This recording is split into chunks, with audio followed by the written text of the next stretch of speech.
आप देख रहे हैं यूट्यूब चैनल मैथ मतलब मस्ती। इस चैनल पर आज क्लास 10th का क्वेश्चन बैंक देखेंगे।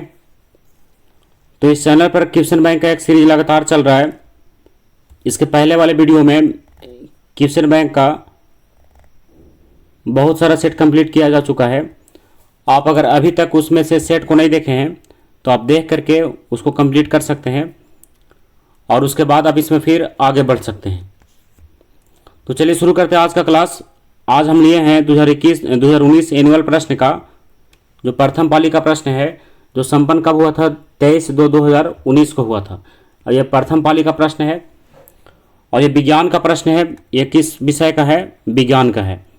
तो आपको पता होगा कि 2019 में जो विज्ञान का प्रश्न होता था, विज्ञान का क्वेश्चन, उसमें ऑप्शन वाले प्रश्नों की संख्या मात्र 40 होता था, जिसमें 40 में 40 आपको बनाना था। अब आइए चलते हैं क्वेश्चन नंबर 1 की तरफ।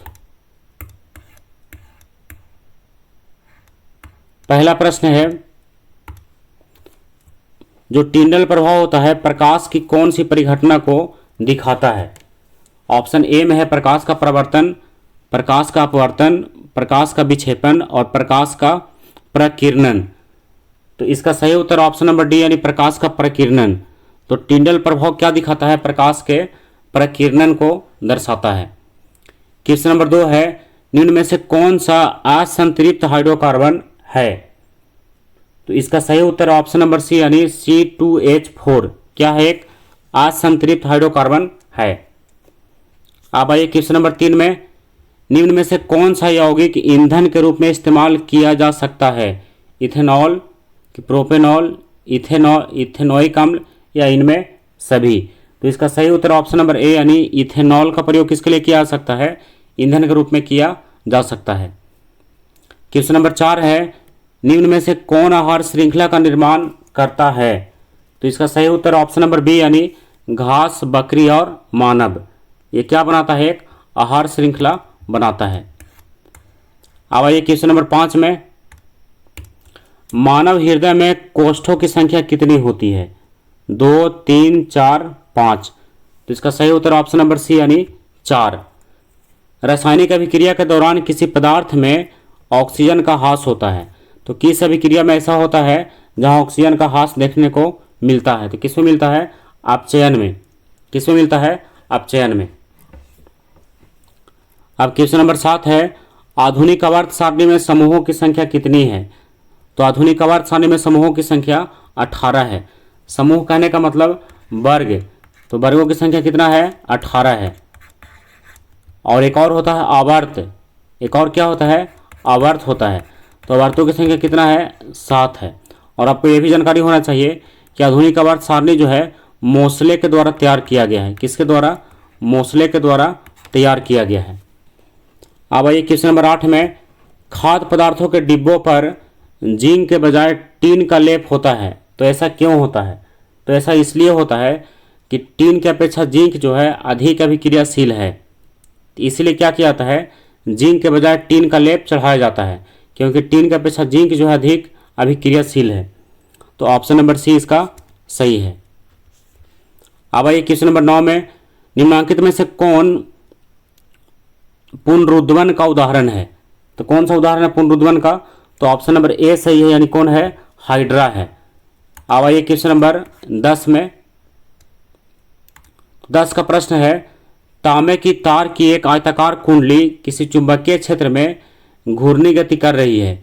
इस कुंडली में प्रेरित विद्युत धारा की दिशा में कितने परिभ्रमण के पश्चात परिवर्तन देखने को मिलेगा?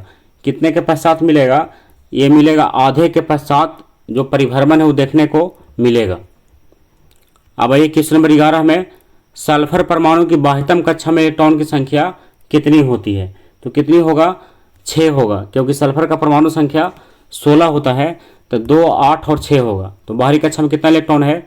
6 इलेक्ट्रॉन होगा। अब आइए क्वेश्चन नंबर 12 में, ग्लूकोज के एक अणु में ऑक्सीजन के कितने परमाणु होते हैं? 4, 6, 8, 12। तो कितने परमाणु होते हैं? 6 परमाणु होते हैं। इसका सूत्र आपको पता होगा C6H12O6। क्वेश्चन नंबर 13 है, नई कार्तीय चिन्ह परिपाटी के अनुसार दर्पण के सामने रखे गए बिंब की बिंब दूरी ली जाती है, धनात्मक ली जाती है या फिर ऋणात्मक ली जाती है, या कभी धनात्मक या कभी ऋणात्मक। तो इसका सही उत्तर ऑप्शन नंबर बी यानी ऋणात्मक लिया जाता है।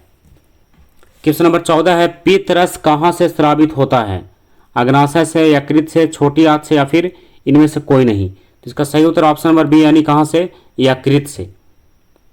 अब आइए क्वेश्चन नंबर 15 में, निम्नांकित में कौन मलेरिया परजीवी है। ऑप्शन ए है प्लाज्मोडियम, बी है लिस्मेनिया, सी है प्रोटोजोआ और डी है इनमें से कोई नहीं। तो इसका सही उत्तर ऑप्शन नंबर ए यानी प्लाज्मोडियम। अब आइए क्वेश्चन नंबर 16 में, तो 16 का प्रश्न है, एल्युमिनियम पर मोटी ऑक्साइड की परत बनाने की प्रक्रिया क्या कहलाती है। तो यह बनाने की प्रक्रिया कहलाती है क्या, एल्युमिनियम पर मोटी ऑक्साइड की परत, इसको हम लोग कहते हैं एनोडीकरण। क्या कहते हैं, एनोडीकरण। क्वेश्चन नंबर 17 है, समान नेत्र के लिए दूरबिंदु क्या है। तो दूरबिंदु क्या कितना होगा, अनंत होगा। और आपको पता होगा न्यूनतम बिंदु कितना होता है, 25 सेंटीमीटर, और दूरबिंदु कितना होता है, अनंत होता है। क्वेश्चन नंबर 18 है, कौन सी गैस वैश्विक ऊष्मन के लिए उत्तरदायी है। तो वैश्विक ऊष्मन के लिए यानी पूरे विश्व का तापमान बढ़ाने के लिए कौन सा गैस उत्तरदायी है, CO2 यानी कार्बन डाइऑक्साइड। अब आइए क्वेश्चन नंबर 19 में, कौन सा अजैव निम्नीकरणीय कचरा है। तो कौन सा अजैव निम्नीकरणीय कचरा है, थर्मोकोल। तो ऑप्शन सी इसका सही है। अब आइए क्वेश्चन नंबर 20 में, निम्न में से किस लेंस की फोकस दूरी धनात्मक होती है। तो धनात्मक किसकी होती है, धनात्मक होती है उत्तल लेंस की। तो ऑप्शन नंबर बी इसका सही है। अब आइए क्वेश्चन नंबर 21 में, समांतर क्रम में संयोजित प्रतिरोधों की संख्या घटने के उपरांत संयोजित प्रतिरोधों का कुल प्रतिरोध बढ़ता है, घटता है या फिर बदलता ही नहीं है। तो इसका आंसर सही है ऑप्शन नंबर ए यानी क्या होता है, बढ़ता है। क्वेश्चन नंबर 22 है, कवक के पोषण की कौन सी विधि पाई जाती है। तो कवक में पोषण की कौन सी विधि पाई जाती है। तो कौन सी विधि पाई जाती है, विधि पाई जाती है कौन सी, मृतजीवी। तो ऑप्शन ए इसका सही है। अब आइए 23 में, निम्न में से कौन सा पद विद्युत परिपथ में विद्युत शक्ति को निरूपित करता है। तो विद्युत शक्ति को निरूपित करने वाला पद है आई स्क्वायर आर। क्या पद है, आई स्क्वायर आर, विद्युत शक्ति के लिए। क्वेश्चन नंबर 24 है, निम्न में से कौन सा अंग संवेदीग्राही नहीं है। तो ऑप्शन इसका सही है दिमाग। ये क्या है, संवेदीग्राही नहीं है। अब आइए क्वेश्चन नंबर 25 में,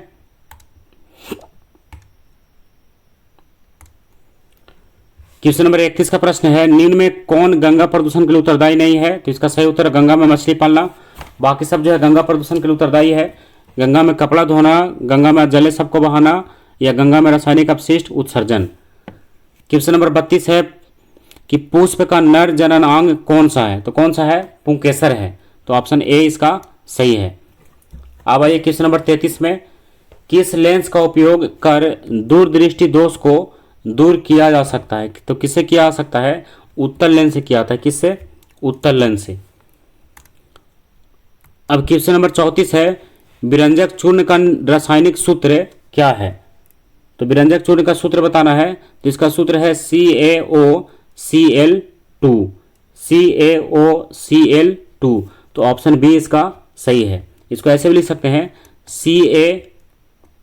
CaOCl और इनटू Cl, यही चीज़ है। तो कहीं कहीं ऐसे भी लिखा आता है, तो इस टाइप से अभी तो वही है CaOCl2। देखिए CaO और ये Cl क्या हो गया, डबल हो गया, तो ये लिखा आता है Cl2। क्वेश्चन नंबर 35 है, कौन सा पदार्थ लाल लिटमस को नीला कर देता है। तो कौन नीला कर देता है, क्षार कर देता है वैसा, लाल से नीला, और नीला से लाल कौन करता है, अम्ल करता है। अब आइए क्वेश्चन नंबर 36 में, कौन सा भी लक्षण वंशागत नहीं है। आँख का रंग, चमड़ी का रंग, शरीर का आकार या फिर बाल की प्रकृति। तो कौन सा है, चमड़ी का रंग जो है वंशागत नहीं है। अब आते हैं क्वेश्चन नंबर 37 में। तो 37 का प्रश्न है, शुद्ध जल का पीएच मान कितना होता है। तो आपको पता होगा कि शुद्ध जल का पीएच मान कितना होता है, 7 होता है। उदासीन होता है ये, इसका पीएच मान कितना होगा, 7 होगा। आपको इसमें और जानकारी पता होगा कि अम्ल का पीएच मान 7 से कम, क्षार का पीएच मान 7 से अधिक और उदासीन का पीएच मान 7 होता है। अब आइए क्वेश्चन नंबर 38 में, कौन सा कार्बन यौगिक सबसे अधिक अभिक्रियाशील है? तो सबसे अधिक अभिक्रियाशील कौन है? C2H4। तो ऑप्शन सी इसका सही है। क्वेश्चन नंबर 39 है, हाइड्रोजन के दो परमाणुओं के बीच कितने आबंध पाए जाते हैं? तो कितना आबंध होता है? एक आबंध। तो ऑप्शन ए इसका सही है।